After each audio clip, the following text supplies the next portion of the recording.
Вработените во обвинителствата од утре нема да работат ништо, ако владата не седне да преговара, изјави на денешниот протест на судската администрација представникот на УПОС Трпе Дејановски. И доколку работната група од 5 министри не седне да преговара уште денес, од утре штрајкот ќе стане поригорозен.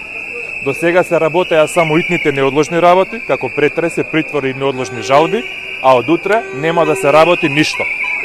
Од вкупно 390 вработени во јавните обвинителства, денеска тука ќе дојдат 300 вработени. Ако ова не е доволен доказ за сериозноста на овој штрајк и единството кога имаа штрајкувачите, не знам каква друга порака треба да испратиме. Владата треба да биде свесна дека доколку работната група и после овој протест не седне на маса да преговара, ќе се парализира целото правосудство. За Дејановски е нејасно зошто владата инсистира минималната плата да биде избришена како основен елемент на нивните плати. Тоа значи само едно.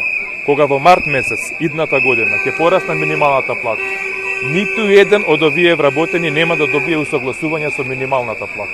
Проекцијата е дека минималната плата ќе се порасне за 3 до 3000 до 4000 денари, што ќе направи уште еден хаос во управата, во обвинителствата и во судовите, а пак ќе повтора, ниту еден вработен нема да добие усогласување со порастот на минималната плата. Вработените во обвинителствата се незадоволни од месечните примања и бараат зголемување на платите за 78% и враќање на додатоците на плата во висина од 35%.